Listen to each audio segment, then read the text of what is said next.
Then there comes into this neck. Whoa! And now let me show you what it looks like in the form. Okay. Exact same moves I just did. That's Dr. Mark Cheng, a world-famous Tai Chi expert who believes that these moves were never intended to be a health practice. There's that first arm break, there's the drag, here's a nut shot. Ooh. It seems everyone are wrong about Tai Chi, including me. So I thought Tai Chi was for old people in parks. Any of the traditional martial arts have physical practices, right, that lend to a healthier body. We're training posture, we're training alignment, we're training coordination. But the origins of the system are much more rough and tumble. These were martial arts that came from people that were palace guards, people who were bodyguards and such. So their martial arts had to be very effective and very no nonsense. For example, you almost always see them do this. It looks like that kind of zombie-ish move. You're doing the Tai Chi zombie, and like, what are you gonna do? Zombie after somebody? If you're grabbing my wrist, right here. So that's the initial up and down. Right? Yeah. So as you're here, like whether it's on my biceps, yeah, even if it's like a lapel grab. Right. And then from here, I don't even need to continue grabbing this wrist. No. I have two for the price of one. I could throw you over the leg, or I could just break right here. Then there comes into this next part from here. There's the hit, neck break. And so these are all different applications. And now let me show you what it looks like in the form. This we already did. Yeah. This we already did. From here, I just shifted and turned, came back, ward off, roll out, pull back. And this pull back was the neck crank into the takedown. Yeah. Do Tai Chi practitioners know that this is what they're actually practicing? The beauty of Tai Chi is it's sort of like a knife, right? You can have a knife and you can use it for cooking, or you can have a knife and use it as a self-defense tool. Tai Chi is marketed mostly as health exercise. It's outstanding, truly zero impact exercise, right? Because like, you're not having to stomp down or anything like that. Every step should be executed in such a way where as you put your foot down, you are in perfect balance on your standing leg. That does great things for your joints. Yeah. And certainly a lot for soft tissue health. And also perhaps mental health. Certainly. Anxiety. Yeah. And if you think about what anxiety can be, as far as an explanation, an inability to control the dimmer switch of your mind.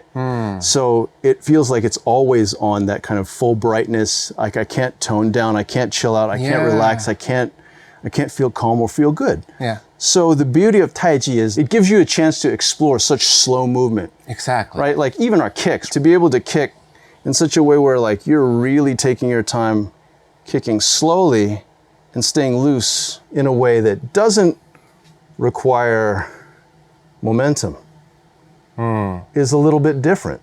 But the thing is that like if we lull ourselves into thinking like, oh look, I can work slow and now I can fight. Yeah. If you haven't tested it, no. So one needs to actually practice the application of these movements. Absolutely. And just like, you know, in boxing, if we're doing jab cross and hitting pads, right? Similarly, we have to be able to do the same thing on a live opponent or a live target. Can we look at the practical application of that kick you did and the hand formation? It looked kind of interesting. Okay, so like, oftentimes people see this and they're like, why are you putting two hands out there like that? Let's say you're attacking me, however you want to attack. Okay.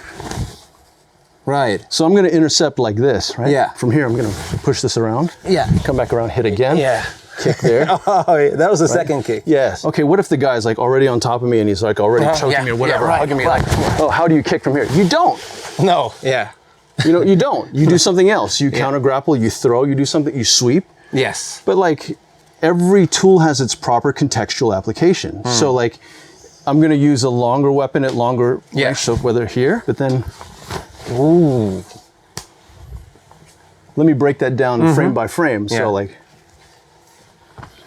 oh, that's a joint lock. Pulling across, arm drag, hitting up. Yeah. So I have an option for cranking this, right? Yeah. And then I have a groin shot here, right? Yeah. And so as I'm moving, one, there's that first arm break, there's the drag, here's another arm crank, here's a nut shot. All these different movements and opportunistic strikes or cranks, joint cranks, that are hidden within the form. Let's keep going. Absolutely. Other applications, I'm loving this. Very cool. One that I'm particularly fond of is one that's called Strike Tiger. Strike Tiger? Strike Tiger, okay. Yeah. The ending posture looks like this. All right.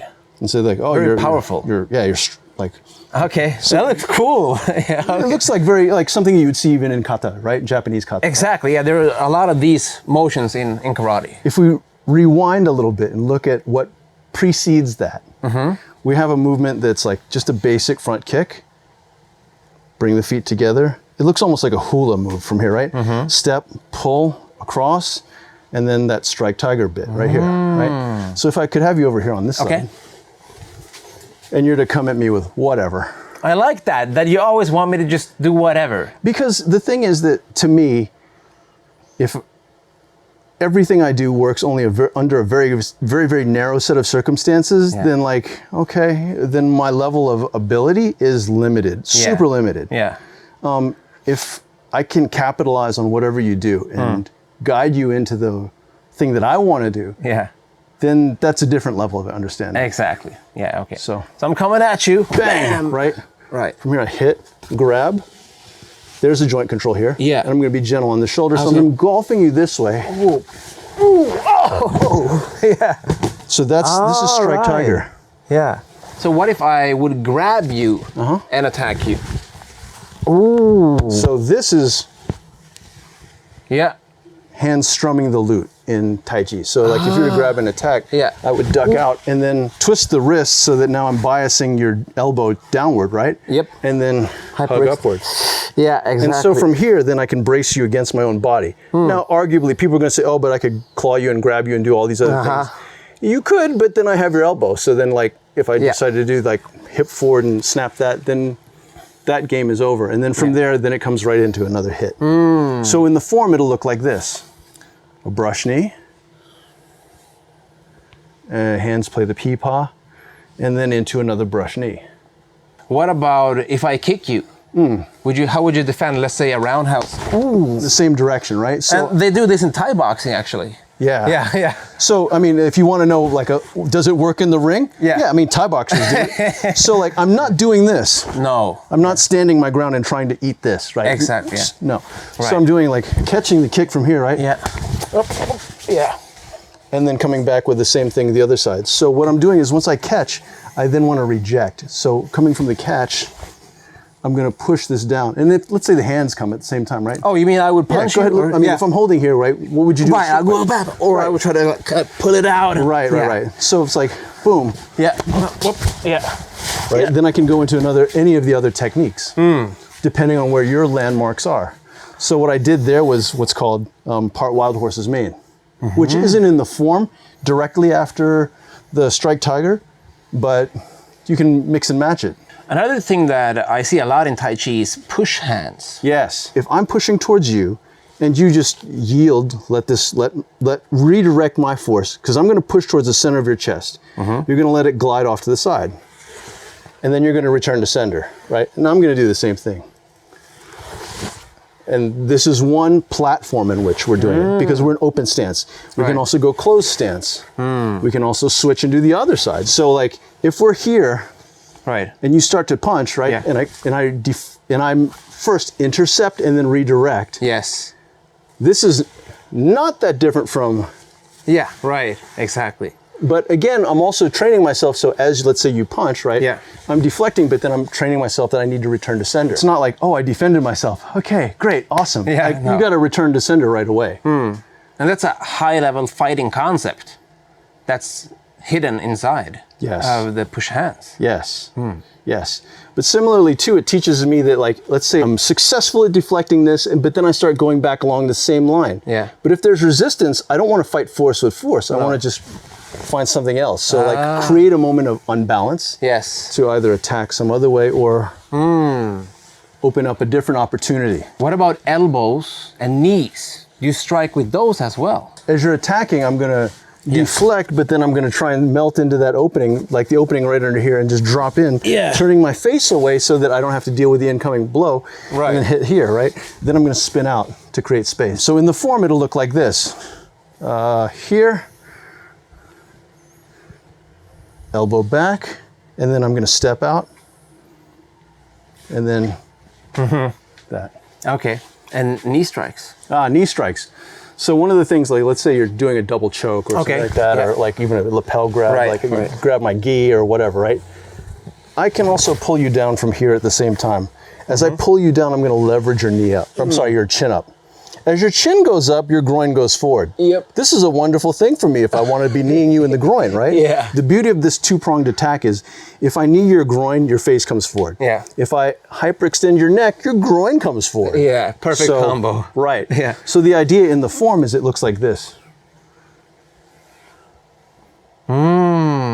So when you see movements like this, Yeah. that's the idea. If I did a karate kata slowly, it will be almost like Tai Chi. So think about this. Actually, I remember reading an article about the late Kanazawa sensei. Okay. Kanazawa Hirokazu sensei. Yeah. Saying that, like, I believe it was him who studied Tai Chi at the urging of one of his seniors. And he said that it made his karate even better because he actually started relaxing more. Yeah. And I thought, wow, that's really cool because this guy is like an incredible fighter in his day. Yeah. And so I keep thinking, like, in karate, if you were to do the movements slowly, try to relax and do them in, like, with proper alignment, but minimum, like, tension and like, angst. But, like, so if we were to, like, take our time and, like... Right. Step. What do... Yeah, exactly. Right. Yeah. Yeah. I mean, it would make sense that you'd still be able to reap the benefits of a Tai Chi-ish kind of thing. Exactly. But again, can you dial it all the way down? Can you go even slower? The slower we go, the more demand we place on our stabilizing muscles. Yeah. So for those of your audience who are physical therapists and strength coaches, they totally get that. And it's more time under load. Yeah. So if you think about it, right, like what's the longest kata, traditional Japanese kata that you know? How long would it take? In minutes? Yeah, in minutes. Maybe 3 or 4. Okay. Yeah. So the Yang style large frame long form, 1 rep through at moderate speed is about 30 minutes. What? 1 rep. So if you can That's insane. right, it's a totally different paradigm shift. So when you're working the legs that much, when you're working the stance that much, you're developing an incredible amount of endurance there. Try to train your movement in such a way where you are your own slow-mo replay. Okay. Because you want to be able to develop that kind of postural control and also have that time to be able to audit yourself. So in other words, like if I'm moving fast, like whatever, like wow, doing whatever movements I want to do, how much time do I have to perceive error in my movement? Not a lot. No. But if I have a lot of time where like I can just, oh yeah, I can straighten up a little bit more. Oh yeah, I can relax my shoulders a little bit more. Oh, I can extend a little bit straight, whatever, right? Yeah. We have time for those kinds of audits. Yes. And as we have time for those kinds of audits, then we can improve. Yeah. But if we're going too fast, again, covering up our mistakes with speed, we don't have that chance to improve. No, exactly. I can see how this is useful even for people who do modern combat sports. Let's say somebody does MMA, just working their jab slowly instead of always doing it fast.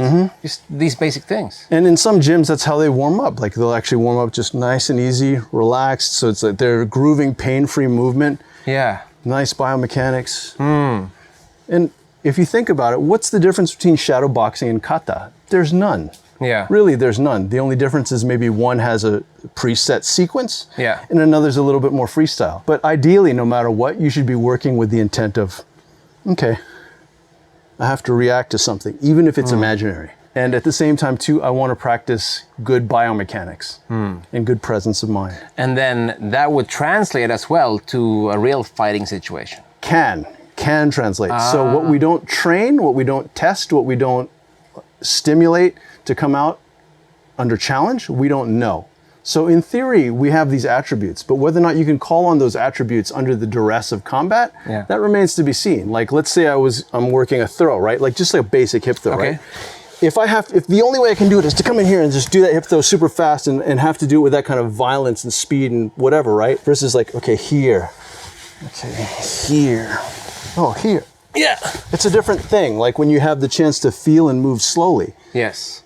And then there's less threat and less chance for injury as well. Yeah. So your training partners like you better as well. Yeah, and they also learn more as well.